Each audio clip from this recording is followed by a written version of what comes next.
Welcome to Robert Bellissimo at the Movies. This is a YouTube video podcast where we explore storytelling on film, as well as where I interview people who work in film, television, theater, among other areas of the arts. I want to welcome back to the show Joe Crisafulli, who is an actor, writer, director, editor. He does it all. Joe, welcome back. Thank you very much, Rob. Glad to be here as always. So, Malena, this is an interesting film. Like I said before we started, I wasn't crazy about it, but there were some things about it I quite like. So I'm looking forward to your thoughts. But for people who perhaps haven't seen it, I'll just give a little synopsis. Amidst the war climate, a teenage boy discovering himself becomes love-stricken by Malena, a sensual woman living in a small, narrow-minded Italian town.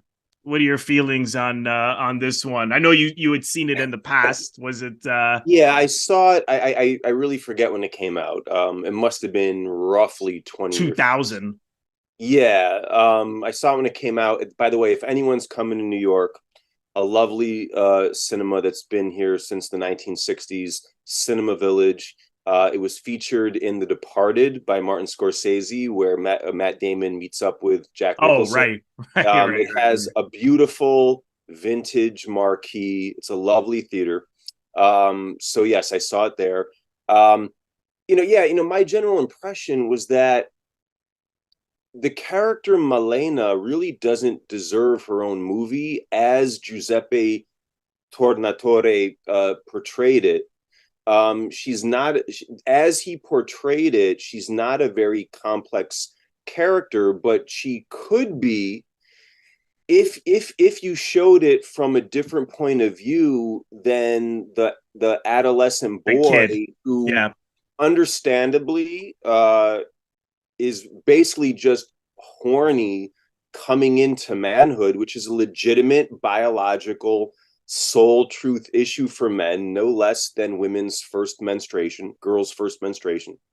But to have an entire movie from his point of view where it's really as shallow as just his lust, as legitimate as coming into lust, I guess, pardon the pun, is when you think of all the complexities of what must be Malena's character, being a newlywed whose husband has just gone off to war and allegedly is then widowed and has to survive with rations of food, and then the husband, whatever his actual fate is revealed to have been, to have it all be solely through the lens of this boy who is just arriving into his own in terms of mature sexuality and coveting a woman from afar. I think it turned out to be a rather shallow motion picture based on that one point of view.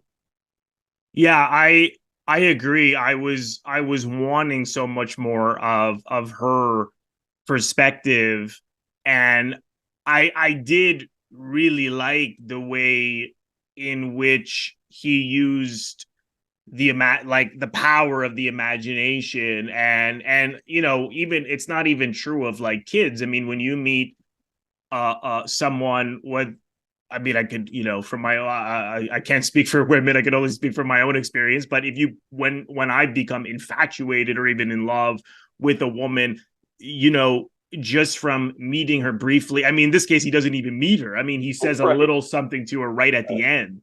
And it is true how the imagination can build up someone in your mind to be like the greatest thing ever. And so I love how he's acting out, his fantasies, and in terms of like going to the movie theaters and it's Tarzan and he's the one saving her, and he steals her he steals her underwear and he's masturbating. He's trying to find ways to in his to have sex with her in his mind. You see those dream sequences where she's going into his bedroom, she's naked, he goes into her house and he's kissing her, and he feels as though he knows her because all this gossip around the town, the women are call her whores, the men are talking trash, are lusting after her, and he's so protective and want us to defend her and hit anybody who says anything bad about her. And so I thought that was really powerful, just in the way that the mind can become obsessed with another person, even though you don't know them, but you can just build someone up in your mind. And of course, that reality is never truly the reality, but it feels like it is going to be the reality of what it's like to be with this person. And I really enjoyed all of that. I mean, there's long sequences without any dialogue. The Morricone score was basically, like they said, there's a featurette where Tornatore said, like, the score basically, is a substitute for the dialogue in a lot of sense, because we're just looking at people looking, seeing, imagining, things like that. So I really liked all of that. But what I hated was like the things around it, like what you just said, the lack of perspective from Malena. So she's often just an object. Yeah. Uh um Yeah. and also, he sets it during World War II, and in this village, I just thought everyone was such a stereotype. I mean, they're all like cartoons. I mean, even his family, the smacking each other in the face, when they find his underwear. I mean, it was a little fun. It was a comical when he wakes up and he's got Yeah. her underwear on his head, and the father's hitting him. Also Yeah. that need, because he has this need, because she's older than him, much older woman, to appear older himself. He's wearing shorts. He takes his dad's pants. So all of that, I just thought, oh, especially, I don't know about you, but as an Italian Canadian, those are often the perceptions non-Italians here have, is like the non-educated, stupid Italians who are just Yeah. smacking each other and screaming and all this kind. And I thought, why did he do that? I was like, and he is a Sicilian, I'm like, does he hate Sicily? I don't think he does, because his films are so much about the Sicilian experience. So I that stuff I really couldn't stand, and I thought it was a terrible ending too. I mean, this poor woman who they beat, she's forced to prostitute herself because her husband is dead, Yeah. and they beat the hell out of her because Yeah. they're so jealous of her, and they're, quote unquote, she's stealing the men.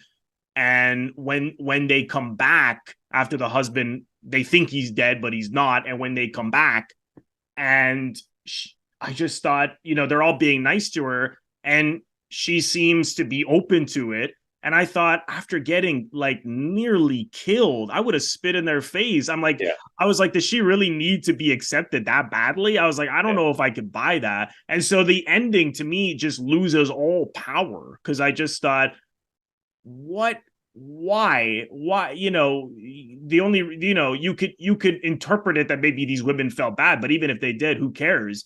Yeah. And on the other hand, it was more that, yeah, now she's not a threat to them anymore because she's there with her husband, Yeah. so they're like, okay, yeah, you're fine. I don't Yeah, know, man. sorry, that's like a long-winded No, man. Like, I agree. I don't even know where to begin. mm. You hit everything. I mean, yeah. Gosh, I don't even know where to begin. You're right. Everything you said, I couldn't agree more. Um, so fine, they're talking about her, and I could relate in the sense that, for instance, my personal experience in Italy is often one where, being an Italian American who, unlike a lot of Italian Americans, maybe most Italian Americans, or maybe most Italian Canadians as well, very much had one foot in Italy and America, and here we're Italian up the wazoo. And then you get there and you realize you're the American, you're the New Yorker. When I would walk down, even as a teenager, and you could say that the roles were reversed, where maybe if I was a teenager, and teenage girls in the town, who it's a one pony town, They see a guy that maybe they find attractive, and he's a New Yorker. And everyone is talking about it, and he stays at so and so's house because they're friends of my family and whatnot. Um, that's fascinating. Um, but except in this motion picture, it's people where she's from. I mean, she's from a different town, Yeah, she's not and from it's there, right?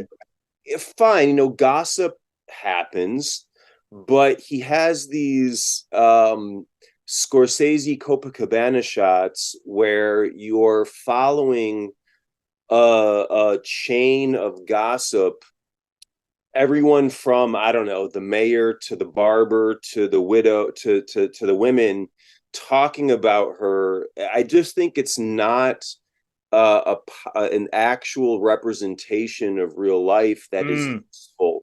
People yeah. definitely gossip. And I can tell you, anyone that's seen Divorce Italian Style, I still have to uh, see that. I can't believe that I it's haven't such, seen it. it's such, now mind you, that's like a satire. Right. Uh, and like Oliver, like Oscar Wilde said, if you want to tell people the truth, make them laugh or they will kill you. That and being Sicilian, I saw a lot of truth in that movie where everyone, and this is something that my friends and their parents from northern Italy have made observations about southern Italy, where senses of propriety. For I had a very close friend of mine at his wedding. An uncle of his was telling me, I did my obligatory military service in Sicily, and I noticed that if a son of somebody walked through town and didn't pay, just knock on the door of someone's shop who was friends with his father, and just to say hello, how are you? Well, that person, that proprietor, then at church was like, your son didn't even, I saw him walk by, he didn't even say hi. um you That's know very um Italian. yeah, yeah. Wow. And I have to say, very, very evidently Southern Italian, which most of Yes, us yes. in the Americas, I assume Canada as Yeah, well, that's what we know. where we're That's what the from. yeah. So yeah, the fact that people are talking as portrayed in, say, Divorce Italian Style, they're kind of looking over their neighbor's metaphorical fence, and maybe Right. talking around the dinner table. So that's valid, but the Yeah. way he portrays it in this picture, where again you have like a 30-second, a 1 minute unbroken take, where everyone in the town square is talking about this woman who really has nothing to do in this movie, Right. except walk down the street. If you look at Bellucci's face, it's just her. Uh, I'll be honest, in New York, where our fashion week is, something to write home about, I suppose, like Paris and Milan. The way she walks down the street in this movie repeatedly is like a lot of sort of hangers on at Fashion Week in New York who are dressed to the nines in a way that is a manufactured representation of the world of style that, frankly, especially in men's style, Italian men just sort of have been dressing as them doing them since World War II. Gianni Agnelli, the head of Fiat, for instance, and they're hangers on outside or at these fashion shows for street photographers to take their picture, and they look like they're put upon by this attention, but the reality is they live for this attention. And Right. that's what the motion picture Malena depicts Malena doing throughout the entire movie. Yeah. And that's very shallow when you could talk about what is this woman experiencing Right. as a newlywed whose husband has just gone off to war, for the fascist side, for the Yeah. side that's allied with the Nazis.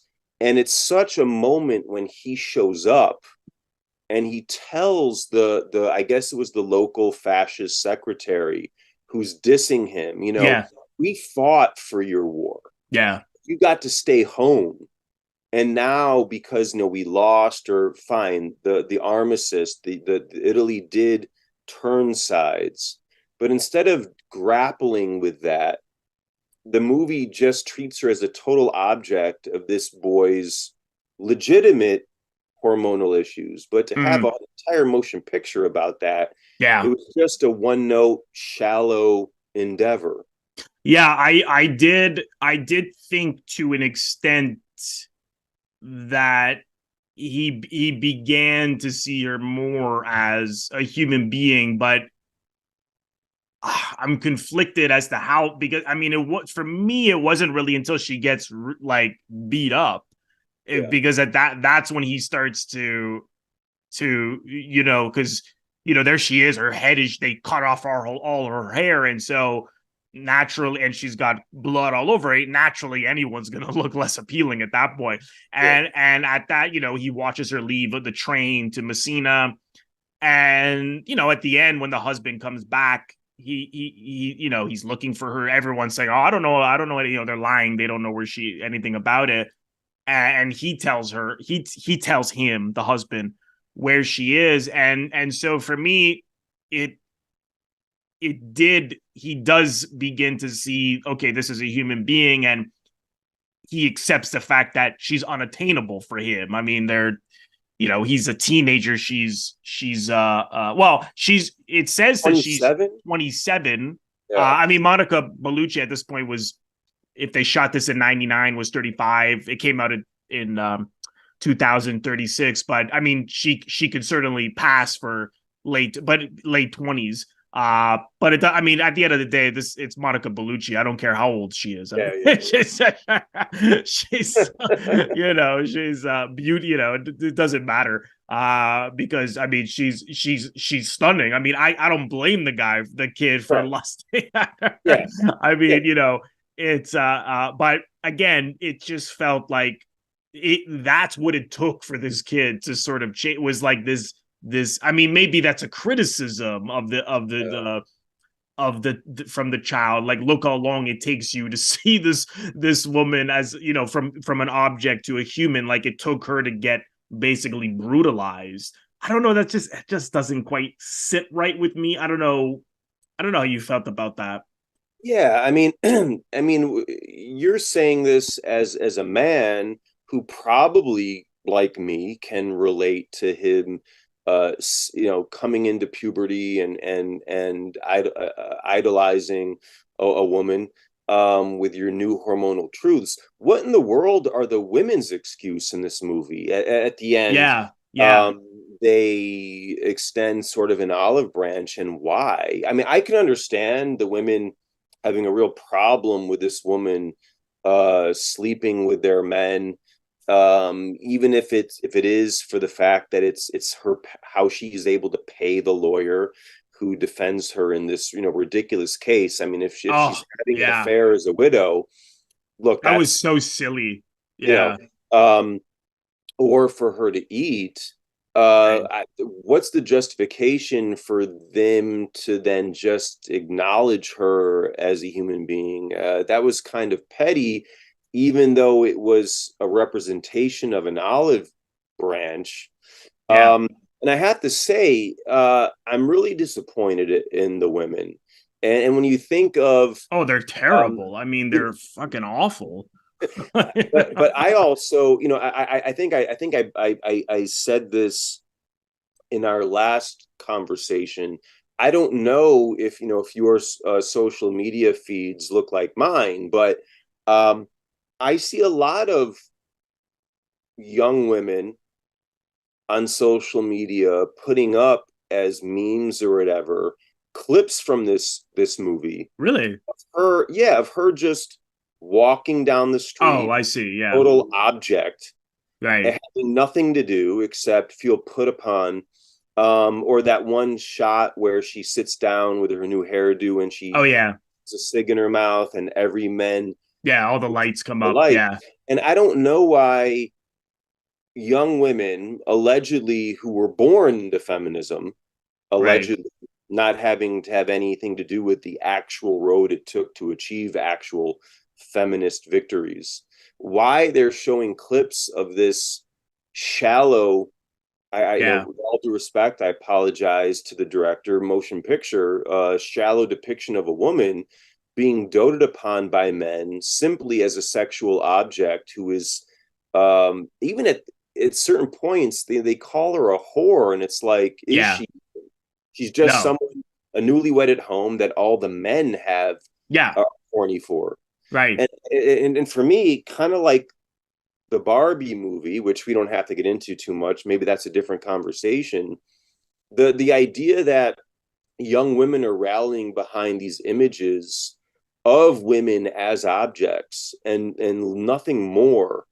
I really don't get. It's like we're in this postmodernist civil rights, humanitarian liberation period where we're all on a vacation from history, and we're so consumed with consumerism itself and self-identity. Right. Self-identity as being the intrinsic truth of the world, that we're looking past the actual meaning of images and motion pictures and the messages they're conveying. Right. Right. I can't help. I can't, I don't know for sure, but I wonder if a lot of people sharing these images have seen the movie or if it's Yeah, just because yeah, that's just such an iconic, cool looking yeah. shot, but yeah, I mean, again, the meaning of that, well, that, what was interesting about that scene is right before that, she, because she had long black hair, she starts to cut her hair, and I thought, oh, this is interesting, maybe she's doing that because of all the attention she's getting, and how she sees how there's gossip and hatred towards her because of her looks from women, the women in the town. I thought, okay, maybe she's gonna try to make herself look unappealing, like start wearing baggy clothes, cut off all her hair. But then when she comes with this red hair and then blonde, For she more still, attention. yeah, she still looks amazing. And I thought, why did they do that? The only thing I can think of perhaps is that this was her now making the decision to become a prostitute. So maybe out of shame, she wanted to totally change her image. And you see her change her image not once but twice, right? It's red then blonde. Could it be? I mean, clearly she knows she's appealing. So did she? Right. I don't think she needed to think. You know what? I gotta look better. I'm not. If I'm gonna be a prostitute here, that was why I thought, she did that. I don't know if you had any thoughts as to the hair color changes. Yeah, that's interesting. I guess I should have considered that, having seen the picture, but I didn't until you just brought it up. I mean, this is a person, when she cuts her hair, she is, if I remember correctly, just newly a widow, allegedly a widow.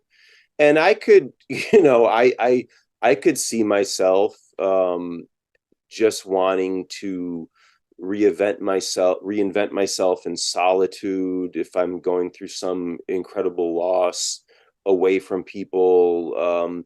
Even in, say, the motion picture The Namesake, I think it's called, by Mira Nair, where a character has just lost his father and he shaves his head, and it's just a total rebirth, whatever it Yeah. is. I have very long hair. I could see shaving everything, and walking out bare chested in a pair of jeans as opposed to my suit and tie as a rebirth. But then what's the scene immediately afterwards? It's her, the typical scene throughout the movie, walking down through the town square, feeling put upon by everyone's attention. Um, when, look, fine, if she was someone who was just doing her previously and a bunch of adolescent boys are giving her attention, all right, she's just walking down the street doing her. But now, as you suggested, I just kind of realized for the first time, maybe she's soliciting it. This false notion of being put upon and walking down the street. I think there are ways that the director could have portrayed this much more meaningfully Yeah. if it was from her point of view. How am I going to survive? So, like, I'm a widow now. I have no skills. Right. I assume. I know that this is the commodity that I can be because everyone talks about me and is horny for me. But we're never seeing that complexity. It's only through the eyes of a peeping Tom boy. And look, Yeah. And you he is on top of everything, like looking yeah, through her window, which again, at that age, I could understand, like not realizing how yeah.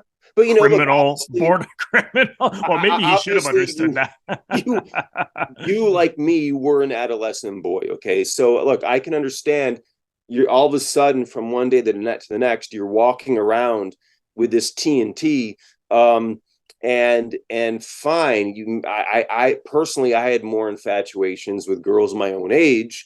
Maybe there may have been a woman whose womanhood I would aspire coming into my eventual manhood, but the way it's portrayed in this movie, as if he is sort of like the town lookout, just constantly, as if it's like wall to wall carpeting. He's everywhere, almost as her creepy guardian angel. I mean, was that really the case for the director?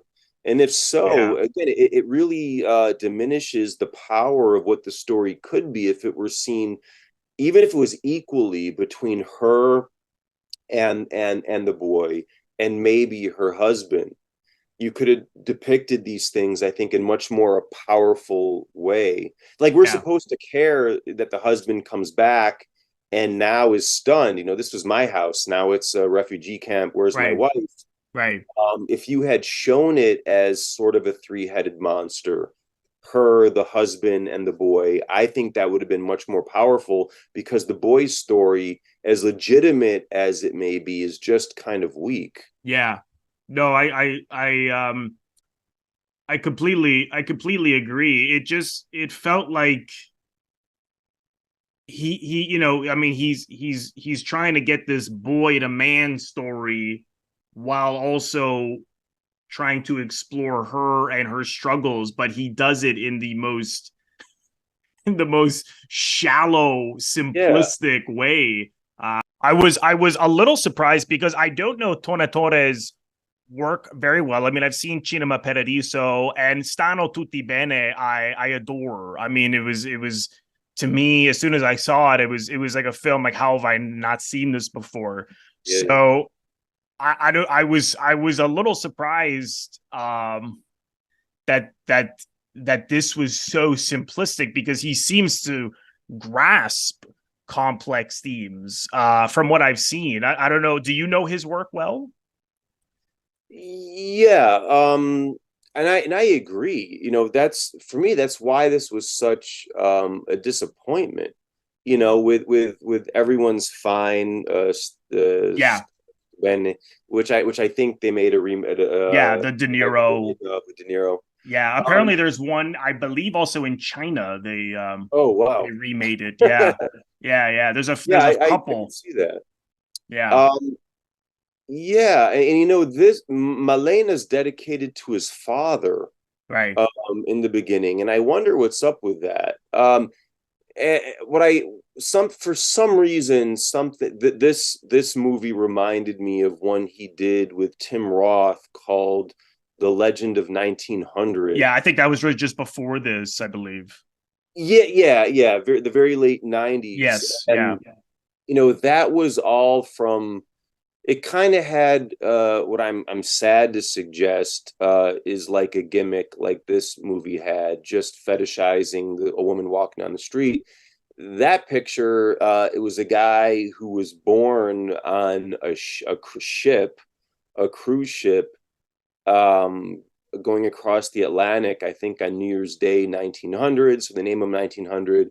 And he never left the ship. And it turned out that he ended up being a great pianist, and he never leaves the ship.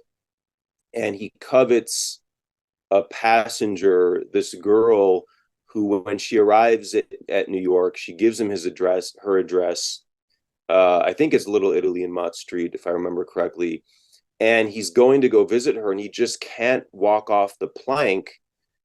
And then I guess spoiler alert, years later the ship is being like decommissioned and it's going to be destroyed, and he just can't leave.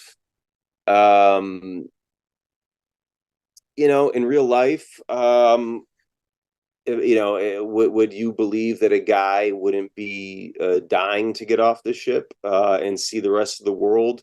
I Right. guess it's a legitimate enough narrative device to be like, well, I can't get out of the cave. Like, I forget if it was Aristotle's cave or Plato's cave, where you venture out into the unknown, and that's scarier than staying in the darkness. Mm. But for me, this kid in the movie, as opposed to the other movies you mentioned, he just kind of stays in the darkness, so to speak, this tunnel vision where he's really that perturbed about what someone says about her. And the thing with motion pictures, as opposed to say a novel, you're so shaped by the time element. You have an hour and a half, 2 hours, whatever.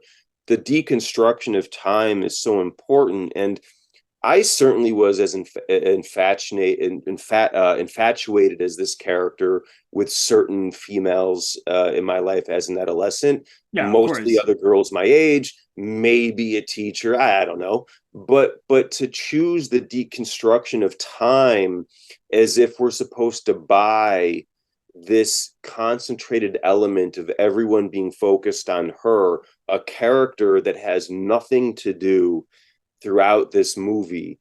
And when you see glimpses of her missing her husband and dancing with his picture while Yeah. he's at war, or the fact that she has to eat as a widow, I just think it was a total misstep for this director, this storyteller, as opposed to some of his other movies that actually sunk into the skin of other characters individually and collectively. Yeah.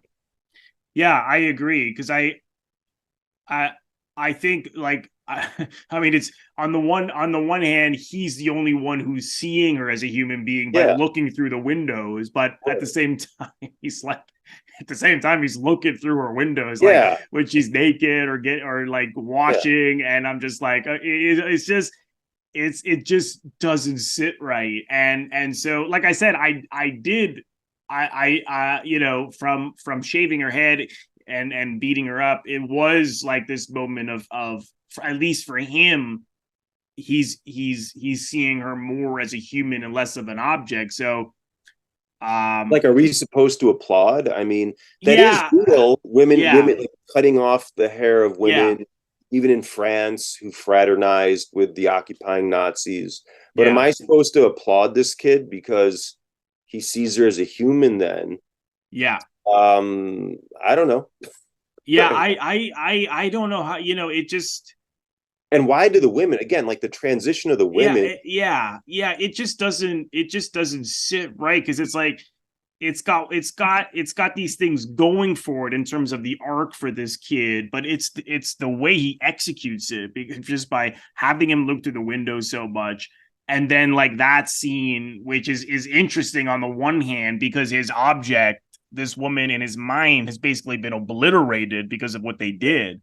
But then at the same time you're thinking, yeah, but why are these women beating the shit beating her this Yeah. badly? I mean, I'm like, is this wartime anxiety? Is this the hatred against the Germans at this point in Italy? I just, again, it's just too, it was too cartoonish for me. It was too like, she didn't have one friend. There wasn't anyone.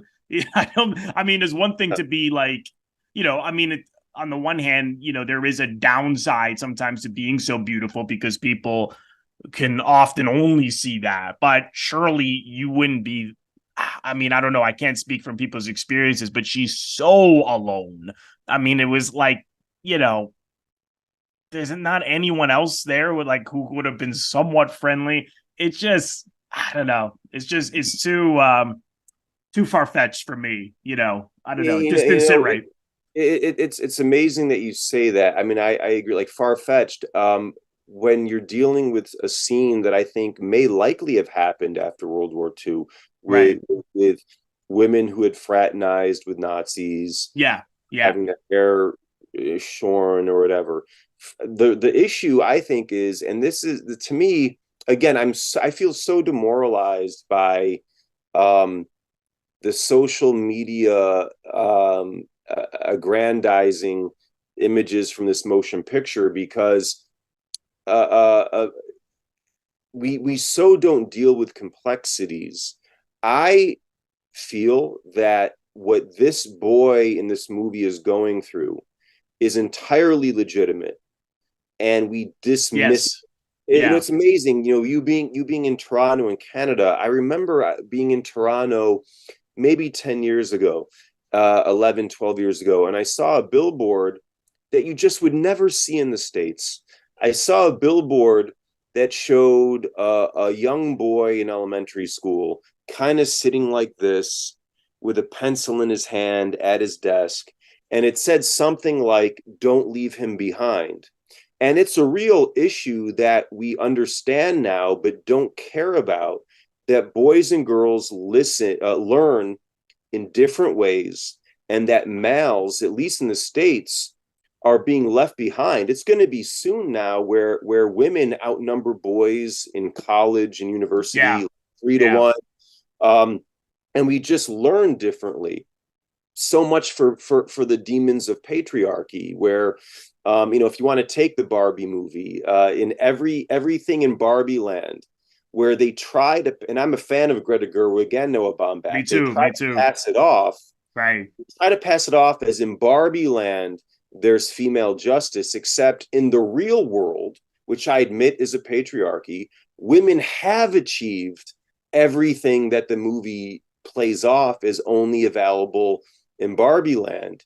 And as much as we don't talk about boys being left behind. Anyway, long-winded way to say that I do think that the boys' hormonal development and truth depicted in this movie is 1,000% legitimate. Yeah. But That's if what worked the best in it. but if you're only portraying the realities of this woman's circumstance through that, you're doing a total disservice. And in the Exactly. scene where at the end, towards the end, where they're beating her up for having seduced their men eventually, because in the beginning you're like, why are they calling her a whore? Because Yeah. she's attractive? Well, Yeah. honestly, my wife, having seen both movies, will tell you that women can be that catty. Yeah. Yeah. Oh, for sure. For sure. Men's vice is abject violence. Okay, Yeah. women who maybe are less violent, they can be that catty. Yeah. Yeah. Um, Yeah. Yeah. For but sure. if you showed her reality throughout the movie of, I'm a widow now, what do I do to not starve? And now I have to prostitute myself. What a complexity, that she becomes a self-fulfilling realization of what used to be just a societal projection, and then the women take it out on her. That would have been so much more complex to Right. show everyone's legitimate point of view, Exactly. Yeah. not just the boys. Yeah. Yeah. Yeah. I completely agree because, like I said, it just becomes simplistic and not it. They don't feel like humans. I mean, they just feel Yeah. like what your wife said. Like, yeah, of course that's true, right? There is a cattiness. My wife's told me that as well. So, but You yeah, okay? yeah, it's not just you. We're covered. Okay, we're covered. Good. Yeah. but but you're right. I mean, if we had maybe gone into more perspectives from those women or Bellucci's character, I think it could have had incredible potential, but I don't know. It was a letdown for me because I'd been meaning to see it for a while. So I'll have to see more of Tornatore's films. There's a featurette on here on the Blu-ray where because he's very interested in people who have left Sicily, gone back to Sicily, or stayed in Sicily, the relationship to Sicily, what it's like to be, and you see that in this film. She leaves, she goes back. You see that in Stanno Tutti Bene, with the Mastroianni character as he goes to Rome, and that so and his kids have all left. So and I do think that is a very interesting theme, but for What did in the this one, featurette have to say? what did he have to say, like in Yeah, yeah, particular? in the featurette, because my mom, who's from Sicily, she loved the movie, and I think she was just looking at the scenery because it looked like her town. Right. Well, they She shot was that a in kid. Morocco, some of it apparently, Mm, yeah, I which could. was interesting. I didn't know Yeah, that. yeah. I forget where Tornatore is specifically from. My mom's from the East Coast, a small town outside Messina. Right. Um, and so for her, yeah, the nostalgia, and it's amazing. You know, my her mom, uh, before my mom was born, during that time though, she was in a barn with a bunch of people from the town when there was an air raid, and you hear the siren, and again you hear the sirens, it's an air raid, Yeah. so of Yeah. course the man takes his son to a brothel instead of Oh yeah. taking shelter. But you Yeah. know, my grandmother was in like a barn with everyone during an air raid, the sirens, and she couldn't account for a newborn baby who was her nephew, and she left the barn to go into for shelter, to go into the town, find the baby. In the meantime, the barn was bombed and everyone died. And she had I mean, I call him like my uncle. He's my great cousin. She had him in her apron during a bomb attack. Um, and yet this movie is showing, I mean, it's one thing if it's marriage Italian style and Mastroianni's in the brothel, he happens to be in the brothel when an air raid happens, you know, and he makes the joke looking at the framed photo of the fascists who could take us seriously in such uniforms. That's a satirical Yeah. comedic comment that, Right. like Oscar Wilde says, is telling you the truth, and While making making you you laugh. laugh. Right. Right. But this guy is like, let me take him to a brothel. I'm giving you the boy. Give me Yeah. back the man, Right. in such a caricature way, which maybe that would happen. But you're right. It's so pointed in a caricature Yeah. fashion. Exactly. And you see nothing from that. I guess a lot of guys, my take from what a lot of women tell me is their first sexual experience, you go through a body transformation and they're probably disappointed. All that poetry and music for something that lasts a few minutes, especially your first time. I think with a lot of guys, you're kind of putting your hands deep in your trouser pockets and you're like, this is what the world's about. And you don't see that at all, uh, No. in his first time. It's just Yeah. this non-funny sort of comedic caricatured moment. The only thing I thought was this must have been intentional that I thought was somewhat humorous is that the woman he picks, because he has all these women to pick, and the woman he picked looked a little like, she looked a little like Yeah, Monica Blue, you know. So I thought, well, of yeah, course, right? That's what he's sure, sure. uh but yeah, other than that, what's the letterbox, that is what I ask people. I don't know, do you have letterbox, do you do I letterbox? do, yeah, I do. What's the rating out of 5 now? Actually, I haven't checked. You know what? Because the thing is, Or I, your rating as a out of, rule, I just don't look at ratings. okay, Uh, no, but I your don't rating, trust like them. what would you Oh, give out of mine? 5? Yeah, yeah, yeah. Oh gosh, I hope to. I would love, again, being critics here. Look, we're you and I are human beings. We're sentient men, who think deeply about these things. And you're an actor. You teach acting. I'm a filmmaker. I don't mean to be cavalier. And being a filmmaker myself, I think George Lucas, 30 years after Star Wars, said, you are not trying to make the best movie you can. You're trying to make the best movie you can given the circumstances. So I don't mean to be cavalier. And dedicated to his father, I just shot a movie largely about my father. Um, but I would give it like 2 out of 5, 2.5 out of 5. Yeah, I And put like two and you a said, half. there are moments of Yeah, of legitimate, yeah, uh, a twinkle of legitimate exploration there, but it just is a shallow motion picture. I say that knowing that 200 people made this movie, giving their all. Right. And sometimes, even if you had a great shoot, a movie comes out that, wow, man, I don't know what happened. Exactly. Yeah. You know, Yeah. Well, that's so common. Yeah, that's what I put two and a half on Letterboxd. To me, 2.5 is like basically means it was okay. Three to me means it's good.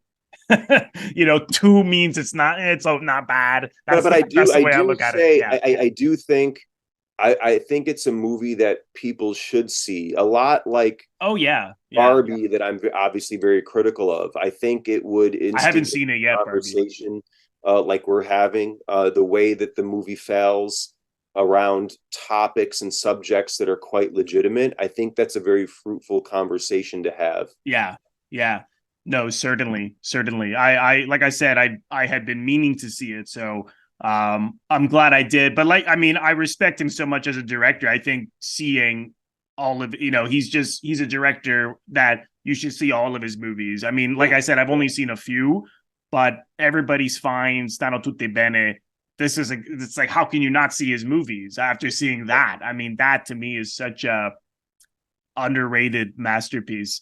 But yeah, I'm glad I finally got to it. Is there anything you could share about what you're working on these days, Joe? I know you got your film in post now. Yeah, we're still in post. Again, I very much relate to telling a very personal story. I don't know if Tornatore was exactly this young boy who was obsessed with a woman. For me, my story is a very personal story about growing up with my parents, who, as much as our movie Children of God is at the forefront about an actor, leading man, having an affair with an Italian painter, which is all sexy and fine. The parents, I think, are really the heart and soul of the movie. And when you think about it, even in Malena, he depicts his family and his parents. Yeah. And I don't mean to begrudge or belittle that.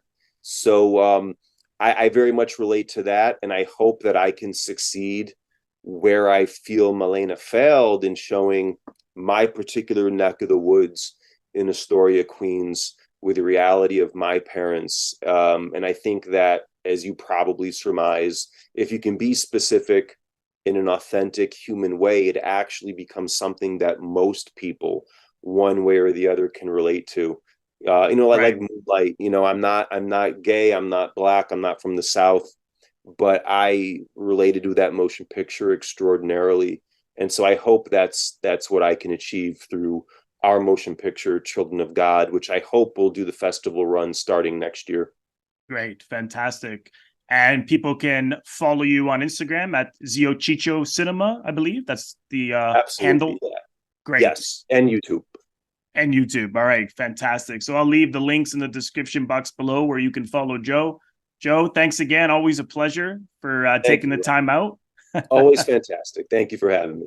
I want to thank all of my members on Patreon. If you're interested in becoming a member of my Patreon, head over to the link, patreon.com/Robert Bellissimo at the movies for full details. You can also leave a donation, or what I call a tip, by clicking the thanks link, which you will find directly below the video frame. Just click on that and you can leave a donation if you choose to. Of course, I would greatly appreciate that.